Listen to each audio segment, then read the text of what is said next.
Hola, bienvenido a un video más de repaso del curso de preparación para el examen nacional de residencias médicas.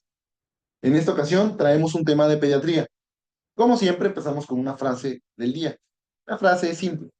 El pesimista ve la dificultad en cada oportunidad, el optimista ve la oportunidad en cada dificultad. Del gran Winston Churchill.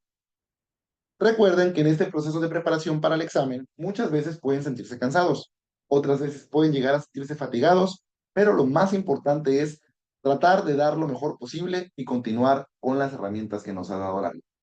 Así que si estás pasando por un mal momento, te invito a que sigas avanzando y a que creas en ti mismo. Vamos con los casos clínicos.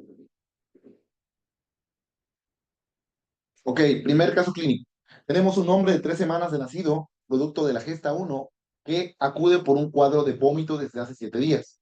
La madre refiere que en las primeras 2 semanas el paciente cursó con neumonía, por lo cual se usaron macrólidos. En ese sentido, se usó acitromicina. A su ingreso, se refiere a un paciente con datos universales de deshidratación. Tiene intolerancia a la vía oral y tiene un cuadro de avidez, lactancia materna. Con estos datos, ¿cuál es el diagnóstico más probable?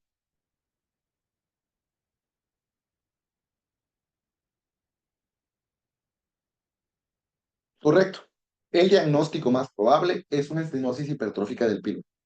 Recuerda que la mejor forma de analizar los casos del examen nacional es analizar cuántos casos se derivan a partir del texto que nos proporcionaron. En ese sentido, tenemos un caso clínico seriado de 3 preguntas. Este es un tema ampliamente preguntado en el examen nacional. ¿Cuáles son los datos pivote para llegar al diagnóstico? Los datos pivote son hombre, primogénito y que usaron macrólidos en las primeras 2 semanas. Estos se consideran factores de riesgo para la enfermedad que tiene, que es una estenosis hipertrófica del píloro, lo cual está condicionando el vómito y a su vez la deshidratación y la descompensación hidroelectrolítica. ¿Cuál es el estudio de primera línea? Contesta, por favor.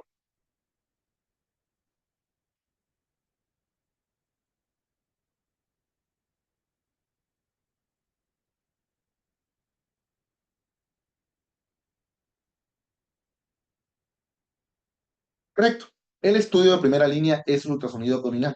Si bien el diagnóstico, dice la GPC, puede llegar a ser clínico cuando exploramos al paciente y palpamos la oliva pilórica, que es patognomónica de esta, que se palpa como una pelota de golf. La realidad es que la pregunta dice, ¿cuál es el estudio de primera línea? Entonces tienes que prestar mucha atención a lo que te están preguntando en el examen nacional. Pasa muchas veces que los aspirantes tienen las respuestas correctas, pero no ven adecuadamente lo que se está preguntando. Si la pregunta dice, ¿cuál es el estudio de primera línea?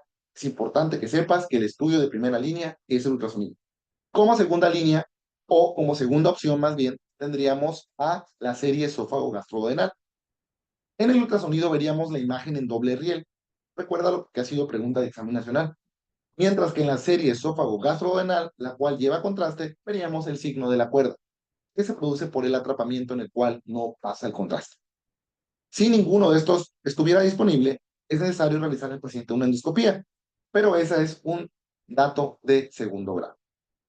¿Cuál es la alteración más frecuente en estos pacientes? Contesta, por favor.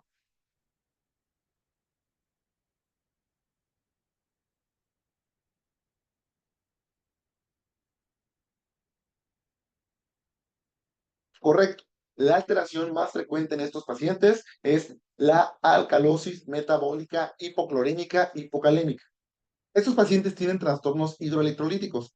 Debido al vómito empiezan a perder hidrogeniones y al perder hidrogeniones caen en un proceso de alcalosis. Estas preguntas han venido en el examen nacional. Es muy importante que no les pierdas de vista. Vamos con el siguiente caso clínico.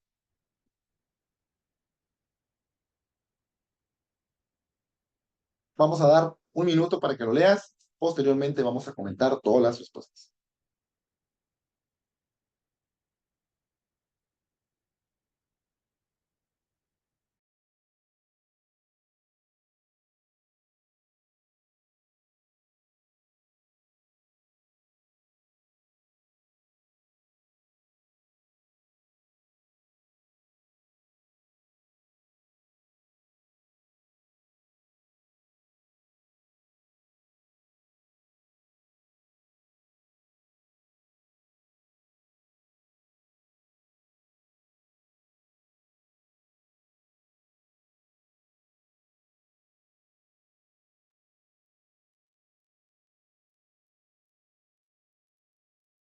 Correcto. Ok, tenemos un recién nacido de 21 días, ¿sí? El cual nació prematuro, antes de las 36 semanas de gestación. Nos dicen que llega porque el paciente presentó vómito y lo cual dificulta la alimentación por la lactancia. No refiere cuadros diarreicos y nos dan laboratorios. También nos reportan que no hay alteraciones en los genitales y nos reportan que tiene datos de deshidratación ligeramente severa. Ok, con estos datos, ¿cuál es el diagnóstico más probable? En examen nacional hay dos contextos en el que pueden preguntar esta patología. Está el contexto de los recién nacidos normales y el recién nacido de los menores de 36 semanas. Es muy importante que sepas que uno de los principales datos para sospechar estenosis hipertrófica del píloro es precisamente el vómito en proyectil. Pero los pacientes que nacen prematuros, es decir, antes de las 36 semanas, no siempre presentan estos datos. Por tanto, estos pacientes pueden llegar a presentar vómito normal, ¿sí? Entonces, esto nos debe orientar al diagnóstico. Presta mucha atención a eso para que no te vayas a equivocar. ¿Cuál es el diagnóstico en este caso? El diagnóstico, de nuevo, estamos ante una estenosis hipertrófica del píloro. Recuerda que este cuadro característicamente se presenta a las 3 semanas o en el primer mes de vida. Entonces, en examen nacional siempre te van a poner primeras 2 semanas, día 21 o en las primeras 3. Como regla, recuerda que característicamente se presenta antes del mes para que puedas llegar a tu diagnóstico correcto. Nota cómo el examen trata de jugar contigo y trata de que pienses que se trata de una hipertrofia de las glándulas suprarrenales, hiperplasia, perdón. Entonces, recuerda que hay que saber cómo llegar al diagnóstico correcto. ¿Cuál es el trastorno hidroelectrolítico que esperas encontrar aquí? De nuevo, se trata de un alcalosis metabólica hipoclorémica. Entonces es importante que lo tengas en consideración. ¿Cuál es el tratamiento de elección? Si bien el tratamiento inicial es la rehidratación, porque el paciente está teniendo cuadros de pérdida de hidroelectrolitos, recuerda que la pregunta es directa y dice, ¿cuál es el tratamiento de elección? El tratamiento de elección de esta patología es la cirugía. Se llama pilorotomía de Frederick-Rast. Pero en este caso nos preguntan el tratamiento de elección, que precisamente sería eso. Si la pregunta dijera, ¿cuál es el tratamiento inicial? El tratamiento inicial sería precisamente la rehidratación. La siguiente pregunta dice, ¿cuál de los siguientes es correcto respecto a esta patología? La opción A dice, tiende a afectar más a mujeres que a hombres. Esto es falso. Afecta más a hombres. El signo de la cuerda se observa en el ultrasonido y es de segunda línea. Falso. Es de primera línea y esto se observa en la serie esófago gastrodenal. En el ultrasonido observamos el signo del doble riego. ¿El tratamiento de elección es la corrección hidroelectrolítica? No. El tratamiento de elección es precisamente la cirugía. Y grupo B y grupo O son factores de riesgo. Sí. Entonces la opción D es la opción correcta.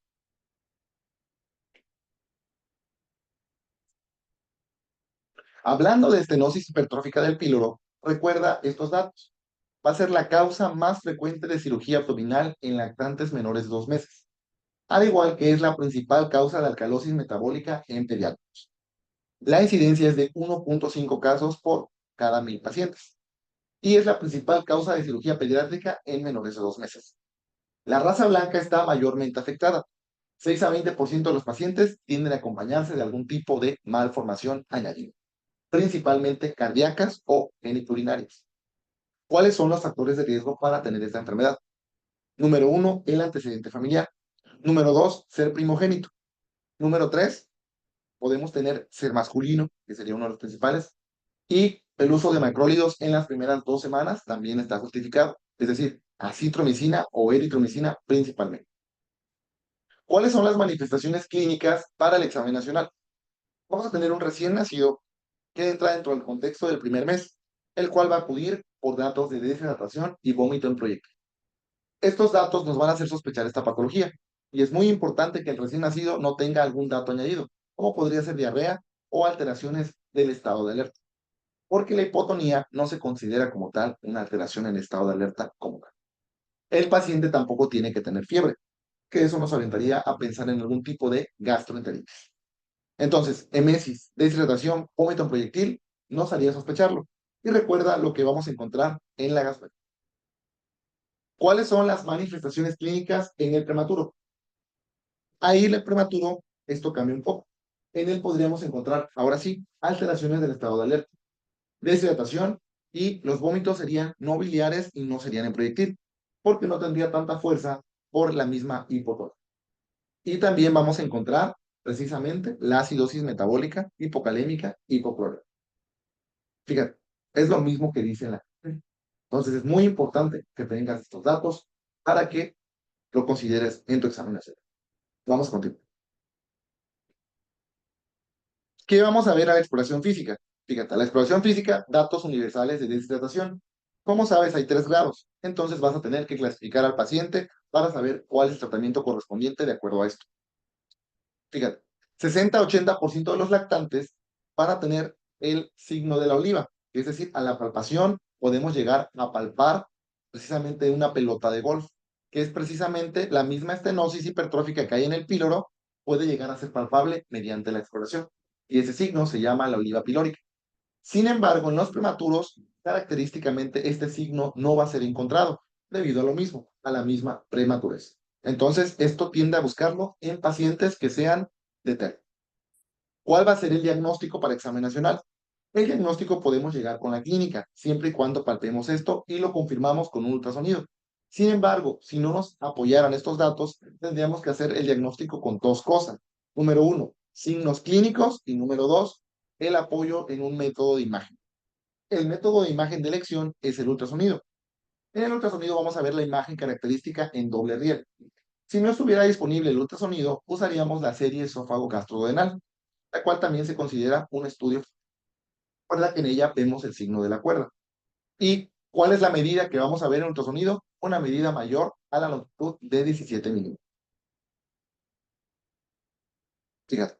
Ahora, como tercera línea, podemos tener a la endoscopía gastrointestinal, pero esta solamente se reserva cuando no hayan sido concluyentes los 2 estudios anteriores o no estén disponibles.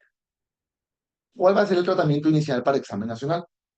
El tratamiento inicial depende. Depende si el paciente tiene o no desequilibrio hidroelectrolítico, es decir, datos universales de deshidratación. En examen nacional, lo más frecuente es que te pongan un paciente con datos de desequilibrio hidroelectrolítico. Por tanto, lo más importante va a ser corregir la pérdida de líquidos y electrolitos e iniciar soluciones cristaloides isotónicas a 20 mililitros por kilogramo de peso. En casos en el que el paciente no tenga desequilibrio hidroelectrolítico, hay que dejarlo en ayuno y hay que dejar soluciones parenterales y solicitar una valoración por el servicio de cirugía pediátrica o de cirugía general de tu hospital para que puedan concluir en él o descartar si lo van a operar o no. Recuerda que para examen nacional, tratamiento de elección siempre va a ser quirúrgico. Tratamiento inicial va a ser la reposición hidroelectrolítica. Por último, tratamiento de elección. Recuerda que el tratamiento de elección no es una urgencia. Lo más importante en ellos es estabilizarlo. El tratamiento quirúrgico se va a realizar una vez que estabilicemos al paciente y se considera una pilorotomía laparoscópica de Frederick Ramstedt. Entonces, para el examen nacional, muchas veces te pueden confundir entre pilorotomía abierta y pilorotomía laparoscópica. Para el examen nacional es mejor opción contestar la pilorotomía laparoscópica. Por último, otras preguntas que han hecho en el examen nacional. ¿Qué vamos a hacer en el tratamiento postquirúrgico? Hay que manejar el dolor en estos pacientes y han preguntado con qué lo manejamos.